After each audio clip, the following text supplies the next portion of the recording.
Bismillahirrahmanirrahim.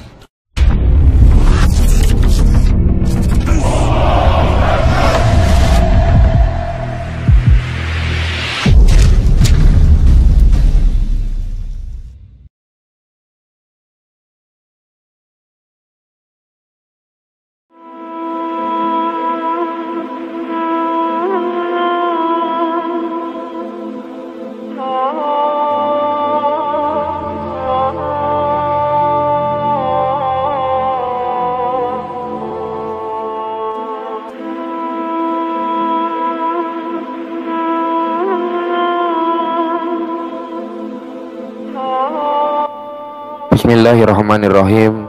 Assalamualaikum warahmatullahi wabarakatuh. Pada kali ini saya akan menyampaikan sejarah mengenai Berkehan. Berkehan ini merupakan penguasa Mongol pertama yang memeluk agama Islam. Nah, langsung saja kita akan masuk ke dalam pembahasannya.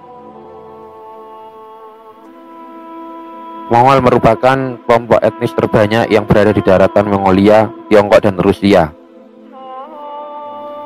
Kekaisaran Mongol pada masanya menjadi salah satu kekaisaran terbesar dalam sejarah. Terdapat salah satu tokoh Islam yang disebut merupakan penguasa Mongol yang pertama kali memeluk Islam. Dia adalah Berkehan, yang merupakan cucu dari Genghis Khan, yang merupakan pendiri kerajaan Mongol sekaligus panglima perang yang terkenal yang kejam dari Joseon. Setelah Genghis Khan meninggal, wilayah berada di bawah kekuasaan Mongol dibagi kepada 4 anaknya, yakni yang pertama adalah Joseon, yang kedua adalah Chagatai, yang ketiga adalah Ogodei, dan yang keempat adalah Tuloi, serta kepada saudaranya Genghis Khan. Sementara putra dari Joseon bernama Batu mendapatkan wilayah yang dikenal dengan nama Golden Horse yang mencakup Rusia, Polandia, dan Hungaria. Kemudian setelah Batu meninggal, kepemimpinan Golden Horse dialihkan ke tangan anak-anaknya, sebelum kemudian Berke mengambil alih kepemimpinan pada tahun 1257. Nah, Berke Khan ini dikenal sebagai pangeran yang cukup populer di Kekaisaran Mongol yang merupakan seorang muslim. Tidak diketahui bagaimana persis Berke memutuskan untuk memeluk Islam. Akan tetapi beberapa sumber menyebutkan bahwa ia dididik Islam sejak masih kecil. Sumber lain mengatakan bahwa pengaruh Islam dibawa dari seorang sufi dari Khwarizmi yang bernama Saifuddin, yaitu pada tahun 1251. Saat prosesi pengangkatan Mongke, yaitu anak dari Toloi, sebagai Great Khan, Berke memerintahkan untuk menyembelih hewan secara Islam. Saat sedang berada di kota Saraijuk, Berke Khan bertemu dengan para pengembara yang datang dari kota Bukhara. Ia kemudian menanyai mereka tentang iman yang kemudian diyakinkan untuk memeluk Islam oleh seseorang yang bernama Sufi Syekh. Selain itu, Berke Khan juga mengajak saudara laki-lakinya yang bernama Tuh Timur untuk masuk ke dalam Islam. Hal ini menjadi salah satu momen penting tentang Berke Khan yang menjadi orang pertama dari bangsa Mongol yang menerima Islam. Nah, terdapat salah satu momen dalam sejarah peradaban Islam yang berkaitan dengan Kekaisaran Mongol, di mana keponakan Berke Khan yang bernama Hulagu Khan memberangkatkan 100.000 pasukan pada tahun 1256 untuk menggabungkan daerah dari Persia ke Mesir ke dalam Kekaisaran Mongol.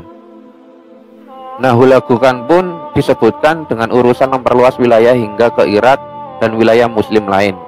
Ia memiliki ambisi yang kuat untuk menghabisi riwayat kekhalifahan dunia Islam yang dipegang ketika itu oleh Al-Mu'tasim pada tahun 1258. Hal ini kemudian menjadi konflik terbuka antara Hulagu Khan dan Berke Khan. Nah, Berke Khan ini meninggal pada tahun 1266 tanpa meninggalkan keturunan laki-laki, dan posisinya pun digantikan oleh keturunan dari Batu yang lain. Meski demikian, peranan Berke sebagai Khan di Golden Horde merupakan momentum kemunculan Islam di Kekaisaran Mongol. Nah, seperti yang kita ketahui bahwasanya Berke Khan ini merupakan seorang penguasa Mongol yang pertama kali memeluk Islam. dan ia tercatat dalam sejarah peradaban Islam di kekaisaran tempat berkuasanya. Kala itu kekaisaran Mongol adalah salah satu kekaisaran terbesar dalam sejarah dunia. Orang-orang Mongol pun dikenal sebagai bangsa penakluk yang paling ditakuti.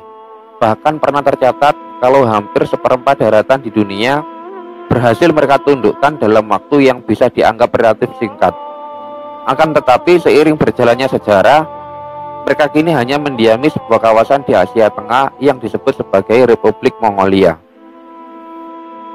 Dirangkum dari beberapa sumber dikatakan bahwasanya Genghis Khan pernah tertarik pada ajaran Islam dan pernah menggali banyak informasi di kota Bukhara di Transoxania.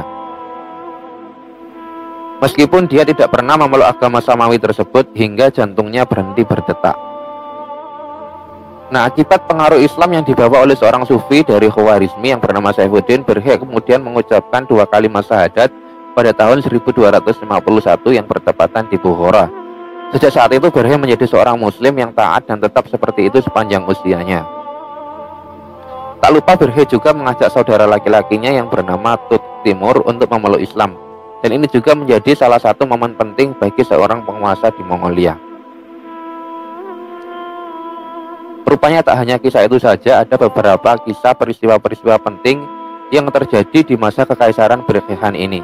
Ada salah satu kisah di mana pada tahun 1262 keponakan Berhe Khan yang bernama Hulagu Khan meluncurkan kampanye melawan negara-negara Islam untuk membalaskan kekalahan di peperangan Ain Jalut, dan dia membawa banyak pasukan militer yang tentunya cukup pede untuk memusnahkan lawannya.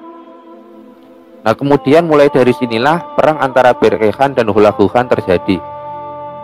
Berhe Khan mengambil langkah dengan mengirim surat kepada Khan besar Mongol yang berisi, Hulagu telah menghancurkan semua kota muslim dan telah menyebabkan kematian khalifah. Dengan bantuan Allah Subhanahu wa Ta'ala, saya akan memanggilnya untuk menghitung begitu banyak darah orang yang tidak bersalah. Sepertinya kepedean Hulagu untuk menang terhalang begitu saja ketika pasukannya dihancurkan di dekat sungai Terek oleh Nogai yang merupakan keponakan Berhe. Hingga Hulagu Khan terpaksa mundur. Ini merupakan perang saudara terbesar pertama di Kekaisaran Mongolia Barat. Menanggapi peristiwa yang terjadi antara Berhe dan Hulagu, dirinya tidak pernah menganggap keponakannya itu sebagai musuh. Dia hanya melakukan apa yang seharusnya ia lakukan, alih-alih hanya menyaksikan Hulagu membunuh jutaan muslim. Setahun setelah Hulagu Khan meninggal, yaitu pada tahun 1266, Berhe Khan pun menyambut ajalnya. Di masa jabatannya yang cukup lama, Berhe Khan adalah seorang pemimpin yang tidak pernah bersembunyi di balik diplomasi dan keuntungan pribadi.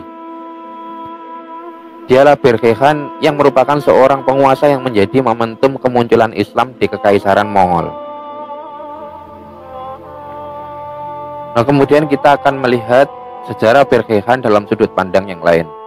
Nah, Berhe Khan ini berkuasa pada tahun 1257 hingga 1266 di wilayah yang diwariskan kakaknya yang bernama Batu Khan yang meliputi Rusia, Bulgaria, Rumania, dan wilayah Kaukasus. Ia sendiri kemudian memperluas kekuasaannya sampai ke Polandia dan Lituania. Berhe Khan bersama Batu Khan mendapatkan mandat untuk menaklukkan Eropa Timur saat cucu Genghis Khan yang lain yang bernama Hulagu Khan mendapatkan tugas untuk menaklukkan Asia Tengah dan Timur Tengah yang waktu itu menjadi wilayah kekuasaan Muslim. Dalam perjalanannya menuju Rusia, rombongan Berhe Khan yang menggunakan jalur sutra melewati kota Bukhara, dan ketika itu berpapasan dengan khalifah pedagang Muslim.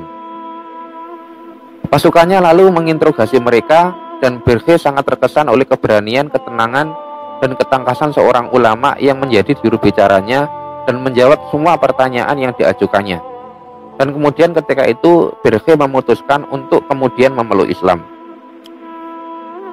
Ia sangat marah ketika mendengar berita kebrutalan yang dilakukan sepupunya saat menaklukkan dinasti Abbasiyah dengan membantai penduduknya yang tidak berdosa, merusak warisan ilmu yang dimiliki, serta menghancurkan berbagai bangunan bersejarah.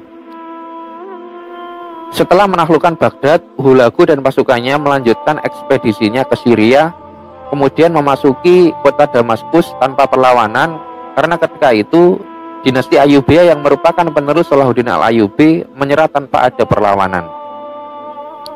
Saat akan melanjutkan ekspedisinya ke Mesir dengan cara yang sama, Hulagu mengirim surat melalui utusan yang isinya meminta Sultan Mesir untuk menyerah jika tidak ingin mengalami nasib yang sama dengan keluarga Mu'tasim di Baghdad. Nah, Saifuddin Qutuz yang waktu itu sebagai sultan dari dinasti Mamluk yang berkuasa di Mesir marah menerima ancaman yang bernada melecehkan dirinya. Kemudian ia membunuh sang utusan tersebut. Menyadari negaranya berada dalam ancaman pasukan Mongol, Qutuz lalu mengajak seorang panglima keturunan Buddha yang berkali-kali mengalahkan tentara salib dalam berbagai pertempuran yang bernama Baibar. Pada saat pasukan Mongol mulai menyusun rencananya untuk penyerbuan ke Mesir, Hulagu menerima berita bahwa saudaranya yang bernama Mong yang menjadi orang nomor 1 pada dinasti Mongol ketika itu dia meninggal dunia. Sehingga karena kekhawatiran pergantian kekuasaan berjalan tidak mulus dan dirinya yang tidak berminat pada jabatan politik akan sangat menentukan suksesi berlanjutan bangsa Mongol. Sehingga ketika itu Hulagu Khan memutuskan untuk kembali ke negerinya, sedangkan tanggung jawab penyerbuan ke Mesir sekaligus sebagai panglima perang diserahkan kepada Kitbuka. Sementara Qutuz dan Baibar terus mendiskusikan strategi, taktik, termasuk memilih medan perang yang tepat. Dan ketika itu Qutuz kemudian menerima informasi perkembangan yang terjadi pada pasukan Mongol, termasuk kepulangan Hulagu dan penguasa Kitbuka sebagai panglima. Kemudian menyimpulkan bahwasanya saat itulah waktu yang tepat. Qutuz yang hanya memiliki sekitar 24.000 pasukan, termasukkan pasukan cadangan, bandingkan dengan pasukan Mongol yang berjumlah lebih dari 100.000, meminta sekitar 10.000 pasukannya menjaga kota Kairo. Sekitar 15.000 pasukannya lalu berangkat menyusuri pantai ke arah utara melewati kota Gaza dan berhenti di kota Acre. Menyadari kalah banyak dalam jumlah pasukan, Qutuz dan Baibar yang lebih menguasai medan perang menempatkan para pemanah dan sebagian pasukannya di sekitar hutan berbukit berbentuk setengah lingkaran menyerupai bulan sabit. Di tempat inilah Tolut pernah mengalahkan Jalut. Sementara sebagian lagi ditugasi untuk mencegat pasukan Mongol di jalan antara Damaskus dan Kairo.